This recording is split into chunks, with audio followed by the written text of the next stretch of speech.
More of the panels taken off. Starting to look good. In my opinion, good. We've got all these electrics here. I had to unplug the headlight and the indicators. This is an immobiliser unit, an alarm, but it doesn't seem to be functioning. I mean, I unplugged it, and the bike still starts and runs. So I'm assuming it's long since defunct.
Okay, I'm going to have to pick the lock again.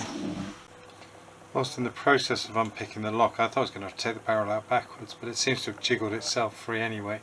So I'm going to try and extract the barrel and then recut it to match an existing key.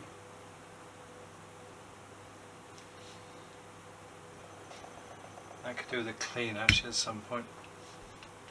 So I need to go find myself a key.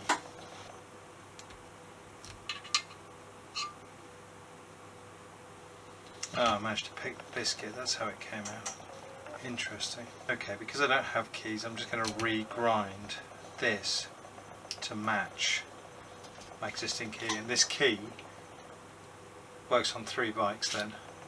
We've got, it's the original key from the steering lock on the CB125.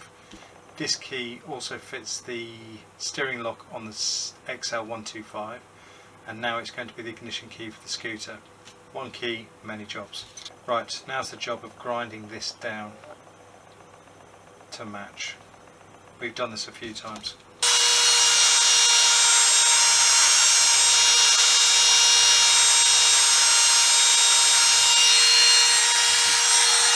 And the idea is that I've ground all the excess off the, I don't know what they're called now, gates, whatever. I'm going to push it in, and hopefully it works, because I don't think I'll ever get this out again. I think I got lucky with it. Should be a way of getting this in. There, it's in now. Ooh, we have a working.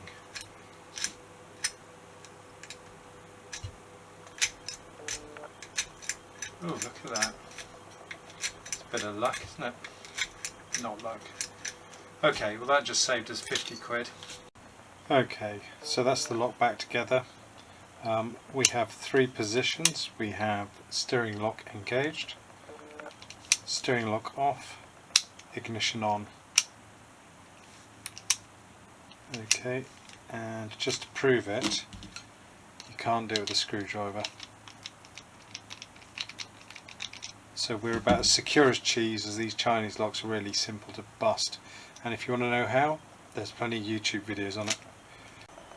Okay, let's just check the keys working properly in the bike. So at the moment there's no steering lock. We can apply the steering lock. We can take the steering lock off, and we can hit the ignition.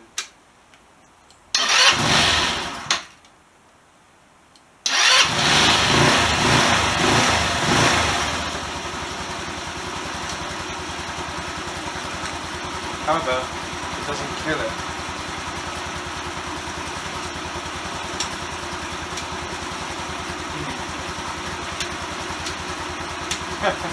That's going to be a problem. Came across a strange anomaly. and that was that whilst you could start the scooter using the key, you couldn't shut it down. And the reason you couldn't shut it down was because the immobiliser needed to be plugged in.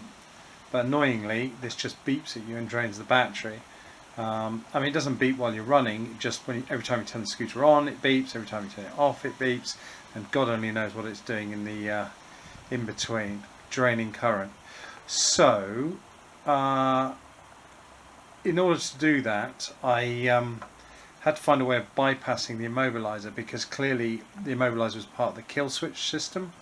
And in the end I worked out that from the ignition there's a blue and white wire that goes to ground when you turn the ignition switch off, and there is a black and white cable in there that is the signal, yes, the signal to the, I'm talking bollocks, the black and white wire that's going in is the kill switch for the CDI box, and in order to kill the motor you have to ground that out.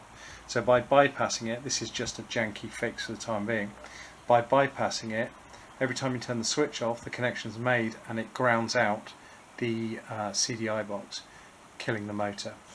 But that took a little while to find. And for reference, this is an AC, not a DC CDI box.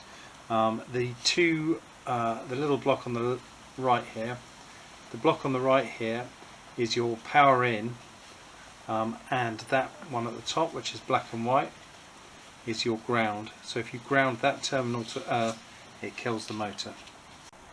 Another day, more time to attack this. This afternoon's job, I think, is to remove the brake system. We have three problems with it. One is the sight glass is pretty badly damaged.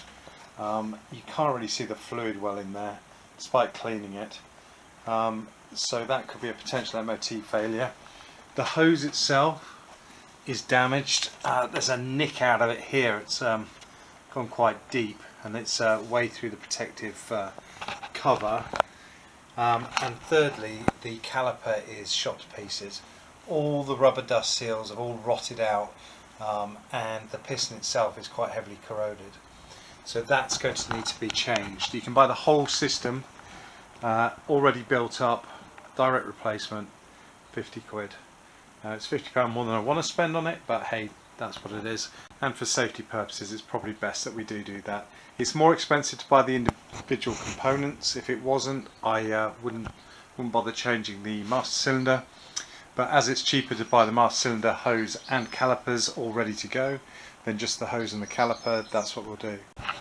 The dust seals on the forks are split, and clearly have been letting water in. Also, there's a lot of corrosion on the stanchions. You can buy complete shock absorber units. They're about between £35 and £45. They are available. Whilst they are cheap, I don't want to spend £70 to £90 on new stanchions just to get this through an MOT. So I'm going to wet and dry off the high spots and polish them. I experimented briefly yesterday with a spot here, and I've managed to get it to a point where I don't think it's going to tear the seals up, or at least it shouldn't do in the short term. If it proves to be a problem in the future, then that's something either myself or someone else can deal with. So I'd like to take the wheel off. Check out the disc brake, or the brake disc I should say. Check out the brake disc, take that off, give it a quick inspection. Check out the wheel bearings as well. I suspect it's been a little while since it's done any mileage, so they may be graunchy. And also I'd like to possibly look into dismantling one of these shock absorbers, because obviously in order to do the seals, then we'll have to do something.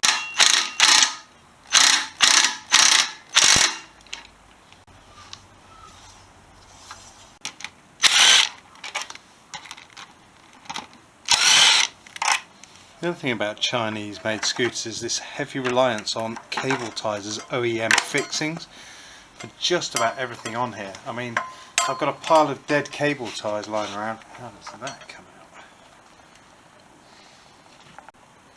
A very bizarre kind of clamp here. It's almost like it's been crushed into place after being fitted. I'm not even sure how to get this back out. has to be. Yeah, I think that's it. Jeez. Come on. Not giving us enough. Almost. Come on. There you go. Ooh, didn't like that. Just realised it unbolts from under here, but it would still leave us the issue of, unless the new brake cable comes with a bracket like that, it leaves us with an issue.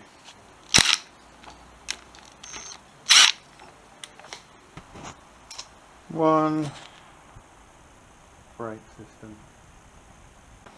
You can see how bad the brake rubbers are. They're just coming to pieces. If I touch them, they fall apart. In fact, some of them just coming off in my hands. And the piston itself, you can just see in there, very rusty. So you can't even retract it fully without damaging the seals. So well overdue for replacement.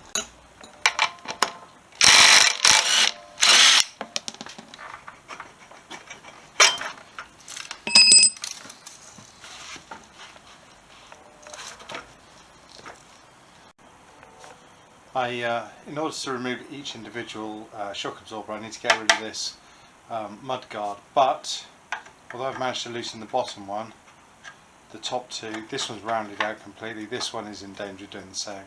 So I'm going to take them both off, and that might allow me to get an impact, you know, like a slam impact driver onto it, but if not, I'll have to drill them out.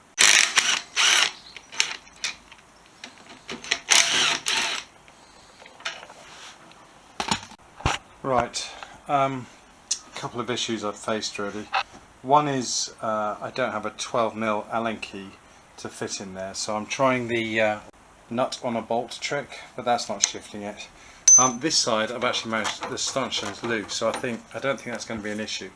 But this side is solid, and I've used every tool in the garage so far except for the air hammer, which is a fairly new purchase that I've never had to use yet. So I'm going to just see if I can persuade something to move using this without destroying everything.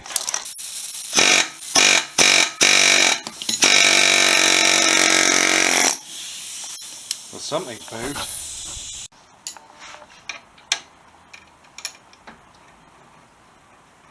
Oh, we've got two movements. One is a double whammy. So the shaft is rotating, but I also think we've loosened the top cap, I think. Yes, we have. Blimey, that's a bit of luck. I might just try that on the other side actually. So I've retightened the stanchion to hold it still. Let's see if we can get this to move. No, I think it's working. Yep.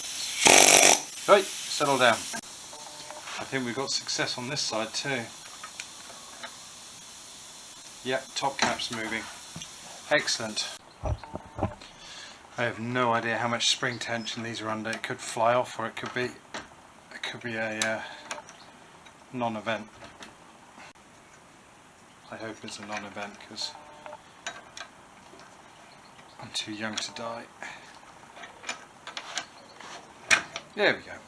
Non-event. We like that. Come on. There we go. There's the second one. Let's see if these should just wiggle out. There we go. One set of forks. That was hard won. Very hard won.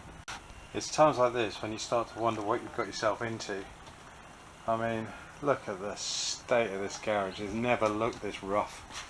I think mentally, because this is a cheap project, I'm being a bit slapdash with it, so I need to kick myself in the arse and treat it like I would any other project. Otherwise things just get lost or damaged or broken. So yeah, so time for a tidy up, I think. Okay, one of the good things about doing this on the bench is that you suddenly realise how things are put together. Now, I was going to remove these screws here, which at some point will have to come out, but for today's purpose it looks like they're mounted on brackets which are held on with one bolt either side. So if we can get the bolt undone, in theory the guard should come off. Another hard won battle. I'm getting a lot of them today. So the upshot was that I couldn't just unbolt the mudguard, as all the bolts were seized in it. Here's the other side, which I've not taken off for for reasons I'll explain in a second. This side I had to drill out the bolts or screws holding them into the brackets. Then I had to re-tap the holes. And the other one, where the bolt snapped on this side, I've had to re-drill that and re-tap it. I think I've got away with all of them. This one's a little bit wonky, but I think it'll still take an M6 nut. I've also taken the time, whilst I've got the old seals and stuff in there, to knock off the worst of the white furry chalky corrosion. It's not to look pretty, it's just so I don't get all the paint flakes and stuff inside the shock absorbers when I pull them to bits. This has been a ball ache from start to finish. I mean, that's pretty much a whole afternoon just taking this front end apart. Yeah, not something I want to do again.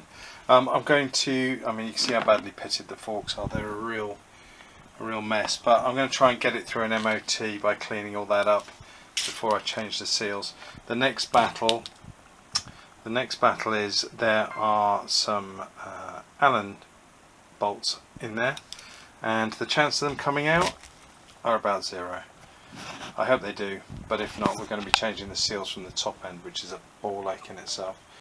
Okay, I cannot disassemble this shock absorber. It's a non-service part. The reason being that whilst it does have an Allen bolt in the bottom holding the stanchion in place, the way it has been assembled in the factory is using a special machine with a tool on it that has a special, it's not even a special, it has like a sharpened serrated tool that goes in and holds the stanchion in place while they wind in a screw at the other end. Nothing I've got star drives, anything engaged with it.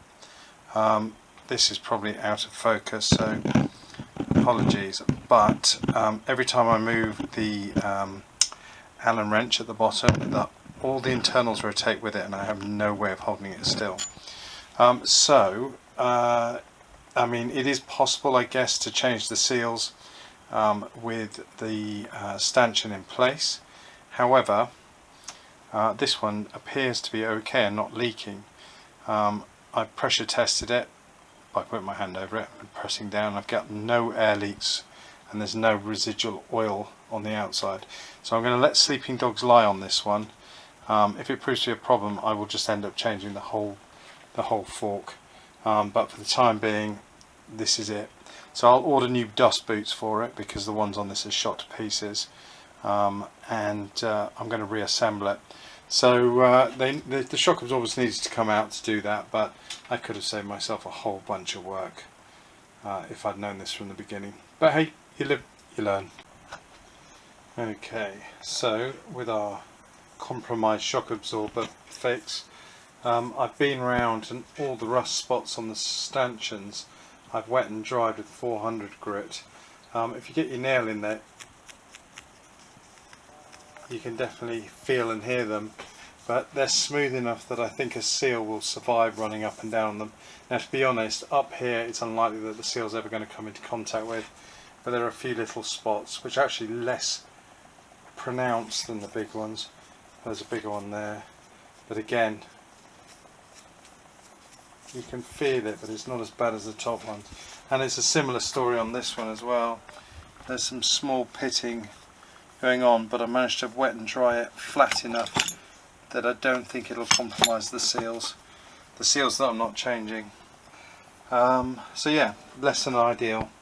That's a lot of work today for basically changing the dust covers and wet and drying off the stanchions. But hey, at least we know they'll probably be safe and probably get us through an MOT. So I'm going to order the new dust seals. I'm going to put some new oil in it when they arrive. I've worked out there's probably, by the time you account for losses, sort of 75 mil to go back in each one, and that should get us through. I might top it up to 80 in each one. So yeah, that's it really. That's as far as I can be asked to go today. I've got to order the parts and then wait for them to come in.